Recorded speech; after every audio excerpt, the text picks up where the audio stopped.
What are the learning objectives of this lesson? To know about the border system. பண்டமாற்று முறையை பற்றி தெரிஞ்சுக்க போகிறோம். To understand about money and various translation of money. பணத்தை பற்றியும் பணத்துடைய பரிமாற்றத்தை பற்றியும் தெரிஞ்சுக்க போகிறோம். To know about the role of RBI. இந்திய ரிசர்வ் வங்கியுடைய பங்கு என்ன அப்படிங்கிறத பற்றி தெரிஞ்சுக்க போகிறோம். To understand about the various type of credits and beneficiaries. பல்வேறு கடன் உதவிகள் மற்றும் அதனுடைய பயனாளர்களை பற்றி தெரிஞ்சுக்க போகிறோம். ஓகேவா?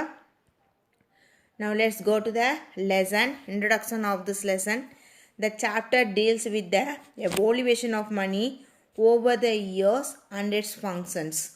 அதாவது இந்த பாடம் அப்படிங்கிறது பார்த்தீங்கன்னா பணத்துடைய வரலாற்றை பற்றியும் அதனுடைய செயல்பாடுகளை பற்றியும் நாம் இந்த லெசனில் தெரிஞ்சுக்க போகிறோம். It also heads on the role of the Reserve Bank of India. இந்திய ரிசர்வ் வங்கி தான் பார்த்தீங்கன்னா இதனுடைய நம் நாட்டுடைய அந்த பங்கு, அதாவது பணத்துடைய பரிமாற்றத்தில் முக்கியமான பங்கு வகிக்கும். It throws light on foreign exchange, monetary aggregates and form of credits. அதாவது அந்நிய செலாவணி, பண விநியோகம், பல்வேறு வகையான கடன் உதவிகள் இதையெல்லாம் விளக்குது. It further explains how technological advancements have made banking easy and swift in today's world. இந்த அதாவது இது மட்டும் இல்லாமல் இந்த காலகட்டத்தில் மேம்பட்டப்பட்ட தொழில்நுட்பம், வங்கியுடைய சேவைகள் விரைவாகவும் எளிதாகவும் எவ்வாறு நடைபெறுது அப்படிங்கிறத பற்றியும் நாம் தெரிஞ்சுக்க போகிறோம். ஓகேவா? Almost all things used by man have a monetary value. மனிதர்களாகிய நாம் அன்றாட நம்மளுடைய என்ன பண்ணுறோம், பயன்படுத்தக்கூடிய பொருட்கள் அதெல்லாம் என்ன பண்ணுறோன்னா நம்ம பணத்தோடைய மதிப்பில் தான் மதிப்பிட்டு பணத்தை கொடுத்துட்டு வாங்குகிறோம். In addition to that, the pay given for labor, wages and services are all fixed on the basis of money. அதாவது மக்களுடைய உழைப்புக்கு பார்த்திங்கன்னா ஊதியம், கூலி, சேவை கட்டணம் இது எல்லாமே பணத்துடைய மதிப்பில் தான் மதிப்பிடப்படுது. The taxes and duties are also paid in the form of money. அது மட்டும் இல்லாமல் வரி, தீர்வைகள் இதுவும் நாம் பணத்தின் மூலமாக தான் செலுத்துகிறோம். We would have seen our parents planning the expenses at our home every month. பார்த்திங்கன்னா நம்ம வீட்டில் ஒவ்வொரு மாதமும் நம்மளோட பெற்றோர்கள் என்ன பண்ணுறாங்க, அந்த மாதத்துக்கு எவ்வளோ வருமானம் வருது, எவ்வளோ நம்ம செலவு இருக்கும் அப்படிங்கிறத கணக்கு பண்ணுவாங்க. The monthly income, pending expenditure, savings, payment of interest, etc. all measured in terms of money. அதாவது நம்ம எதிர்பார்க்கப்படக்கூடிய செலவு எவ்வளோ வருமானம் வரும், வட்டி எவ்வளோ செலுத்தணும், சேமிப்பில் எவ்வளோ போட்டு வைப்போம் அப்படிங்கிறதையெல்லாம் நாம் கணக்கிடுறோம். இது எல்லாமே பணத்தோடைய மதிப்பில் தான். Not only at home but also the budget of a country or state are also framed on the basis of money. வீடு மட்டும் இல்லாமல் ஒரு நாடாக இருந்தாலும் சரி, ஒரு மாநிலமாக இருந்தாலும் சரி, நிதிநிலை அறிக்கை அப்படிங்கிறது நம்மளுடைய பாராளுமன்றத்தில் என்ன பண்ணுறாங்க, பட்ஜெட் கூட்டத்தொடரில் தாக்கல் செய்கிறாங்க இல்லையா, அதுவும் பார்த்திங்கன்னா இந்த பணத்துடைய அடிப்படையில் தான் தாக்கல் பண்ணுவாங்க. The government as well as private institutions and industries calculate their financial status through money. தனியார் நிறுவனமாக இருந்தாலும் சரி அல்லது அரசு நிறுவனமாக இருந்தாலும் சரி, தொழிற்சாலைகள் போன்றது தங்களுடைய நிதி நிலைமைகள் அப்படிங்கிறது எதன் மூலமாக தான் கணக்கிடுறாங்கன்னா பணத்தோடைய அடிப்படையில் தான் கணக்கிடுறாங்க. ஓகேவா? Thus money plays a predominant and inseparable role in our lives. இதே மாதிரி தான் பணம் அப்படிங்கிறது நம்மளுடைய வாழ்க்கையில் எங்குமே நீங்கார நிலைச்சிருக்கு. என்ன ஒரு விஷயம் செய்யனாலும் நம்மளுக்கு பணம் அப்படிங்கிற ஒன்று முக்கியமான தேவையாக இருக்குது. பார்டர் சிஸ்டம், பண்டமாற்று முறைன்னு சொல்லுவோம். If there arise a question, has man always used money? மனிதர்கள் எப்பொழுதுமே பணத்தை பயன்படுத்தி வந்தாங்களா அப்படின்னு ஒரு கேள்வி கேட்டோம்னா அதுக்கு பதில் இல்லை அப்படின்னு தான் நம்ம சொல்ல முடியும். ஏன் அப்படின்னு கேட்டிங்கன்னா the answer would have been no. How? எப்படி அப்படின்னு கேட்டோம்னா when did money enter into the lives of men? அப்போ மனுஷ வாழ்க்கையில் பணம் அப்படிங்கிறது எப்போ அறிமுகமாச்சு, அப்போ அதுக்கு முன்னாடி எங்கள் பணத்தை பற்றியே தெரிஞ்சிருக்கல. ஓகேவா? In this lesson, let us learn about the evaluation of money over the year. காலப்போக்கில் எப்படி பணம் அப்படிங்கிறது மனிதனுடைய வாழ்க்கையில் வந்துச்சு, அது எப்படி இவ்வளோ முக்கியத்துவம் பெற்றது அப்படிங்கிறத பற்றி தெரிஞ்சுக்க போகிறோம். Ancient man hunted and gathered food. He lived in caves and forest. பண்டைய காலத்தில் மனிதர்கள் வந்து வேட்டையாடுபவர்களாகவும் உணவு வந்து சேகரிக்கிறவங்களாகவும் இருந்தாங்க. அதே நேரத்தில் அவங்க வந்து குகைகள் மற்றும் காடுகள் போன்ற இடங்களில் வந்து வாழ்ந்தாங்க. ஓகேவா. இன் later stage he invented weapons for hunting and gathering wood. அதுக்கப்புறமேட்டுக்கு வந்து வேட்டையாடுறதுக்காகவும் உணவு சேகரிக்கிறதுக்காகவும் கருவிகள் அப்படிங்கிறத கண்டுபிடிச்சாங்க. Later he invented fire and learn to practice agriculture. அதுக்கப்புறம் அவங்க வந்து நெருப்பை வந்து கண்டுபிடிச்சாங்க. அப்புறம் வேளாண்மை அப்படிங்கக்கூடிய தொழிலை வந்து செய்ய கற்றுக்கிட்டாங்க. He used mud to build houses and settle down in a place. அதுக்கப்புறமேட்டுக்கு மண்ணை பயன்படுத்தி தங்களுக்குன்னு ஒரு வீட்டை கட்டி அந்த வீட்டில் வந்து ஒரே இடத்துல வந்து நிலையாக வாழ தொடங்கினாங்க. And also to make earthenware. Okay, மேலும் மண்ணை பயன்படுத்தி என்ன பண்ணாங்கன்னா மண் பாண்டங்கள் அப்படிங்கிறத தயாரித்தாங்க. when the agricultural yield was high they made handcrafts. வேளாண்மை மூலமாக உற்பத்தி அதிகரிக்கிறதுனால கைவினை பொருள் தயாரிப்பதிலையும் அவங்க வந்து ஈடுபட்டாங்க. when there was a surplus in agricultural produce and other articles like earthenware they exchange it with people who need them. அவங்க வந்து உபரியாக அதாவது அதிகமான உணவுப் பொருட்கள் தயாரித்து தாங்கள் தயாரித்த மண்பாண்டங்கள் யாருக்கு தேவைப்படுதோ அவங்கள்கிட்ட மண்பாண்டம் கொடுத்துட்டு அந்த மண்பாண்டத்துக்கு பதில் என்ன பண்ணாங்கன்னா உணவுப் பொருட்களை வந்து வாங்கினாங்க. ஓகேவா. For example if a community had excess food stock they would exchange with those who had excess parts. Okay, அதாவது ஒரு சமுதாயத்தில் வந்து அதிகமான உணவுப் பொருட்கள் இருந்துச்சுன்னா அந்த உணவு பண்டங்களில் வந்து அதிகமாக வச்சுருக்கிறவங்க என்ன பண்ணாங்கன்னா மண்பாண்டம் அதிகமாக வச்சுருக்கிறவங்ககிட்ட அந்த உணவுப் பொருளை கொடுத்துட்டு மண்பாண்டத்தை அவங்க வாங்கிக்கிட்டாங்க. Likewise, when a particular grain grew in abundance in the region, it was exchanged for a difficult crop in other region. அதே மாதிரி ஒரு பகுதியில் அதிகமாக உற்பத்தி ஆகக்கூடிய தானியத்தை இன்னொரு பகுதியில் கொண்டு போய் கொடுத்துட்டு அதுக்கு பதிலாக வேறு ஒரு பொருளை அங்கேருந்து வாங்கிட்டு வந்தாங்க. These articles which were exchanged through barter system can be termed as the first form of trade. இந்த மாதிரி பண்டங்களை வந்து மாற்ற செஞ்சது தான் வந்து வணிகத்துடைய முதல் வடிவம் அப்படின்னு சொல்லி நாம் சொல்லலாம். ஓகேவா. நெக்ஸ்ட் வந்து coins. The barter system flourished wherever civilization thrived. நாகரிகம் உருவான அனைத்து பகுதிகளிலும் இந்த பண்டமாற்று முறை அப்படிங்கிறது மிகுந்த செல்வாக்கா பெற்றிருந்தது. This system was active not only with the civilization but also among civilizations. ஒரு நாகரிகத்துக்குள்ளே மட்டும் இல்லாமல் வேறு வேறு நாகரிகங்களுக்கு இடையிலையும் இந்த பண்டமாற்று முறை அப்படிங்கிறது நிகழ்ந்தது. This was the initial form of international trade. இதுதான் பன்னாட்டு வணிகத்துடைய முதல் வடிவம் அப்படின்னு சொல்லலாம். During archaeology exploitation in Egypt and Iraq, Mesopotamia, articles used during the Indus Valley civilization were excavated. சிந்துவெளி நாகரிக காலகட்டத்தில் காணப்பட்ட பொருட்கள் எகிப்து, ஈராக் அப்படிங்கிறது அந்த காலத்தில் மெசபடோமியான்னு சொன்னோம் போன்ற பகுதிகளில் வந்து அகலாய்வில் வந்து கண்டுபிடிக்கப்பட்டிருக்கு. சரியா. இதுதான் வந்து அந்த காயின்ஸ். ஓகேவா. மெசபடோமியா அண்டு நமக்கு வந்து எகிப்து அப்படிங்கிற இடத்துல கண்டுபிடிக்கப்பட்ட அந்த காயின்ஸ் அப்படின்னு சொல்லி நாம் சொல்லலாம். ஓகேவா. As year went by there were issued found in the barter system. இந்த மாதிரி பொருட்கள் வந்து பண்டமாற்றம் செய்வது காலப்போக்கில் நிறைய சிக்கல்களை வந்து உருவாச்சு. ஓகேவா. For example there was problem in the exchange needed goods. அதாவது தமக்கு தேவையான பொருட்களுக்கு பண்டமாற்றம் செய்கிறதுல வந்து பிரச்சனை ஏற்பட்டுச்சு. எப்படின்னு பார்த்தீங்கன்னா a person who had paddy was in need of earthworm for instance. ஒருத்தர்கிட்ட நெல் இருக்குது, அவருக்கு வந்து மண்பாண்டம் தேவை. ஆனால் மண்பாண்டம் வச்சுருக்கிறவங்களுக்கு என்ன தேவையில்லை, நெல் தேவையில்லாமல் இருந்துச்சு. சரியா. But the person who had pots and other utensils was not in needed of paddy. Thus the need of many people were not fulfilled. அதனால் என்ன ஆகலை, பலருக்கும் தங்களுக்கு என்ன தேவையோ அது வந்து நிறைவேறல.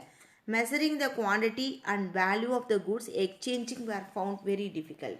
இதனால் தங்களுக்கு தேவையான அந்த பொருட்களுடைய அளவு மற்றும் மதிப்பை வந்து கணக்கிடுறதுல நிறைய பிரச்சனைகள் அப்படிங்கிறது இருந்துச்சு. To solve these issues, they fixed a common item with the standard value for the effective exchange of goods. இந்த பிரச்சனைகளுக்கு வந்து விடை காண்றதுக்காக பண்டங்களை மாற்றிக்கொள்ள பொதுவான மதிப்புள்ள ஒரு பொருளை வந்து நிர்ணயம் செஞ்சாங்க. ஓகேவா. It was usually in the form of some metal. இது வந்து பெரும்பாலும் வந்து உலோகத்தால் இருந்துச்சு. Metals were rare to find and could be maintained for a long time and never lost their values. இந்த உலோகங்கள் வந்து முதலாக வந்து பயன்படுத்தப்பட்டது. அதை தான் நாம் என்ன சொல்லலாம், பணம் அப்படின்னு சொல்லலாம்.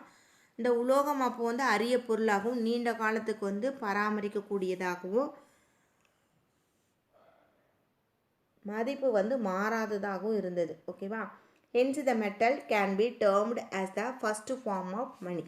இந்த மதிப்பு மாறாமல் இருந்தது தான் நாம் என்ன சொல்லலாம்னா முதல்ல பணம் அப்படின்னு சொல்லி சொன்னாங்க அப்படின்னு சொல்லி நாம் சொல்லலாம். ஓகேவா? இந்த do you know பாருங்க. During his ruler 1540 to 1546, Shershah Suri set up a new civil and military administration and issued a coin of silver weighs 178 grams which was termed the rupiah. அதாவது தனது அரசாட்சியிலையும் ஷெர்ஷா சூரி 1540 1546 வரலும் குடிமக்களுக்கும் இராணுவத்துக்குமான ஒரு புதிய நிர்வாக முறையை வந்து அமைச்சார். அவர் காலத்தில் வந்து 178 கிராம் எடை கொண்ட வெள்ளி நாணயம் அப்படிங்கிறது அறிமுகப்படுத்தப்பட்டுச்சு. அந்த நாணயம் வந்து ருப்பியா அப்படின்னு சொல்லி சொன்னாங்க. The silver coin remained in use during the Mughal period the Maratha era in the British India as wells. அதுக்கப்புறமேட்டுக்கு வந்து அந்த நாணயம் முகலாயர்கள், மராத்தியர்கள் மற்றும் ஆங்கிலேயர்கள் காலம் வரலும் அது வந்து புழக்கத்தில் இருந்துச்சு அப்படின்னு சொல்லி சொல்லலாம். These may be the reasons why metals were chosen. ஓகேங்க, அதாவது எதுக்காக வந்து இந்த பணம் அப்படிங்கிறதுக்கு இந்த மெட்டல்ஸ் அதாவது உலோகங்கள் அப்படிங்கிறது பயன்படுத்தப்பட்டுச்சு. இதுக்கான காரணம் என்ன அப்படின்னு பார்த்தீங்கன்னா, gold, silver and copper were the metal was first. தங்கம், வெள்ளி, செம்பு போன்ற உலோகங்கள் தான் முதலாக பண்டமாற்று முறைக்கு வந்து பயன்படுத்தப்பட்டுச்சு அப்படின்னு சொல்லி சொல்லலாம்.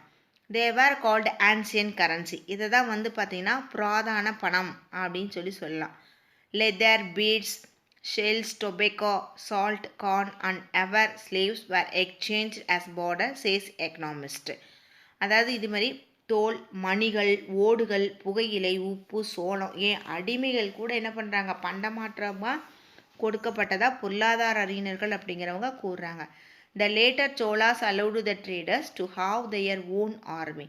பிற்கால சோழர்கள் காலத்தில் வணிக குழுக்கள் வந்து தமக்குன்னு ஒரு படைகளை வந்து வச்சுக்கொள்ளறதுக்கு அனுமதிக்கப்பட்டாங்க. Historical events state that during this period small traders and producers gave credit to the Tamil traders to support their export needs.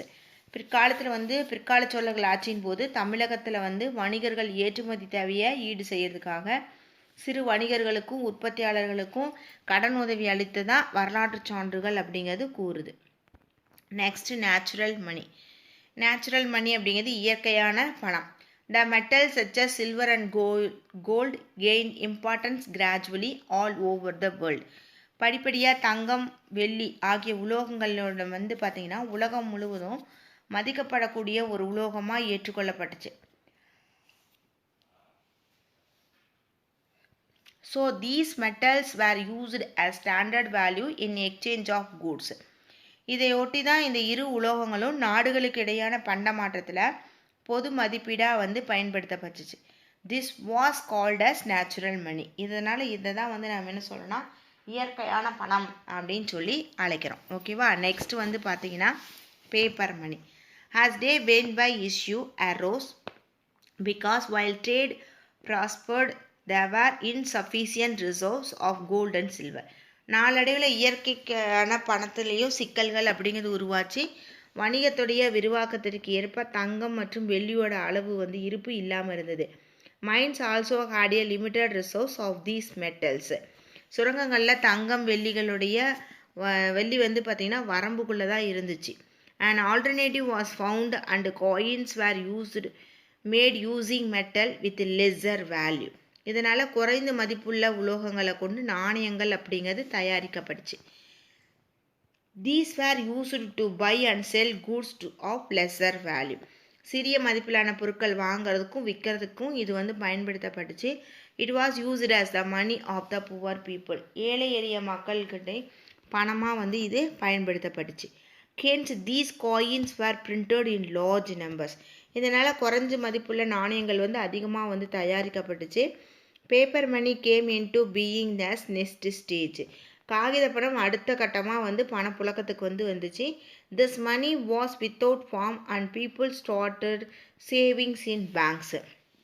இது உருவமற்ற பணமும் வங்கிகள் அதில் சேமிக்கக்கூடிய பழக்கமும் வெகுவாக வந்து மக்கள்கிட்ட வர ஆரம்பிச்சுது.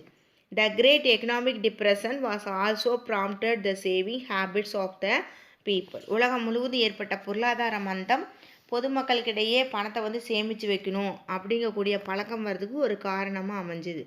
மணி has become inseparable part of everyone's life today. பணம் அப்படிங்கிறது ஒவ்வொரு வாழ்க்கையிலையும் பிரிக்க முடியாத ஒரு பகுதியாக மாறிடுச்சு. It has changed its form in the economic trend. உலக பொருளாதார சூழலில் பணம் அப்படிங்கிறது பல வடிவங்களில் மாறி இருக்குது. Money transaction are done through many way in the electronic world. மின்னணு உலகில் பண பரிமாற்றங்கள் அப்படிங்கிறது பல முறைகள்லையும் வந்து நடந்து வருது அப்படின்னு சொல்லலாம். ஓகேவா, நெக்ஸ்ட் பாருங்கள், ஹிஸ்ட்ரி ஆஃப் மணி. ஓகே, பணம் வந்து எப்படி வந்துச்சு அதனுடைய வரலாறு. ஃபஸ்ட்டு வந்து border system 9000 BC and BCE. During this period, exchange of goods was done through barter system. அதாவது பண்டமாற்று முறை அப்படின்னு சொல்லுவோம். பொது ஆண்டுக்கு முன் 9000. இந்த காலகட்டத்தில் மனிதன் வந்து பண்டமாற்று முறையை வந்து கையாண்டான். Man exchange the surplus goods for other goods that he needed. தனக்கு மிகுதியாக இருக்கக்கூடிய ஒரு பொருளை கொடுத்துட்டு தனக்கு தேவையான இன்னொரு பொருளை வந்து பெற்றுக்கிட்டான். Grains, cattle, salt were the goods that were exchange. தானியங்கள், கால்நடைகள், உப்பு இதெல்லாம் தான் வந்து பண்டமாற்று முறையில் அவன் வந்து பரிமாறிக்கொண்டது அப்படின்னு சொல்லலாம். ஓகேவா, செகண்ட் வந்து பார்த்தீங்கன்னா coins 1100 BC. The Chinese have used small coins during this period. நாணயங்கள்னு சொல்லுவோம். பொது ஆண்டுக்கு முன் 1000. சீனர்கள் வந்து அந்த காலகட்டத்தில் சிறு நாணயங்கள் அப்படிங்கிறத பயன்படுத்தியிருக்காங்க. These coins were made in bronze. இந்த நாணயங்கள் வந்து வெண்கலத்தால் செய்யப்பட்டிருந்தது. Countries bordering the Indian Ocean used seals as a medium of exchange. இந்திய பெருங்கடலை ஒட்டி இருக்கக்கூடிய நாடுகளில் சோழிகள் அப்படிங்கிறது பணமாக வந்து பயன்படுத்தப்பட்டுச்சு அப்படின்னு சொல்லலாம். ஓகேவா, நெக்ஸ்ட் கரன்சி 6000 BC. ஓகேவா, காகித பணம் அப்படின்னு சொல்லுவோம். பொது ஆண்டுக்கு முன் 600. ஓகேவா, கிங் அலியாதீஸ் of Lidina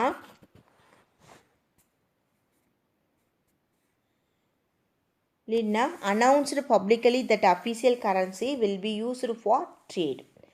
அதாவது வந்து பார்த்தீங்க அப்படின்னா லிதியா நாட்டுடைய அரசர் அலியாதீஸ் இவர் வந்து வணிக பரிமாற்றத்துக்கு பணத்தை பயன்படுத்த போவதாக அதிகாரப்பூர்வமான ஒரு அறிக்கையை வந்து விடுவிச்சார்.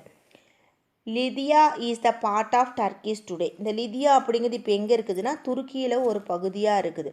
This transaction of money spread throughout the Mediterranean regions. மத்திய தரைக்கடல் பகுதி முழுவதும் இந்த பண பரிவர்த்தனை அப்படிங்கிறது பரவ தொடங்குச்சு. ஓகேவா, நெக்ஸ்ட் வந்து கோல்டு காயின் 1250 AD. இதில் வந்து பார்த்தீங்க அப்படின்னா the florin a gold plated coins was introduced in Europe. Okay, Marco Polo பயணத்தால் இந்த காகித பணம் தங்க நாணயம் இந்த பரிவர்த்தனை வந்து பார்த்தீங்கன்னா தங்க முலாம் பூசப்பட்ட நாணயம்.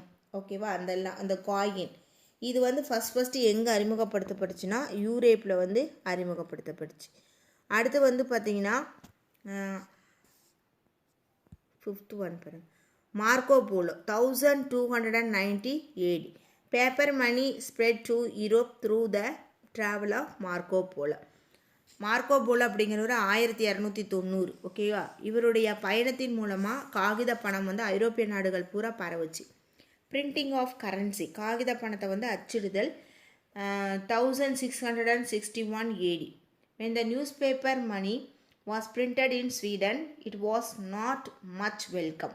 காகித பணம் அப்படிங்கிறது ஸ்வீடன் வங்கியில் அச்செடுத்தது. புதுசில் வந்து அதுக்கு மிக பெருசாக வந்து ஒன்றும் வரவேற்பு அப்படிங்கிறது கிடையாது. அடுத்தது electronic transfer 1860.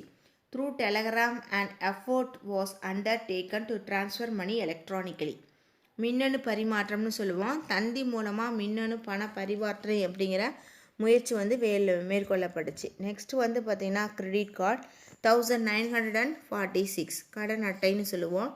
John Biggins invented the credit card. John Biggins அப்படிங்கிற ஒரு கிரெடிட் கார்டை வந்து முதல்ல உருவாக்குனார்.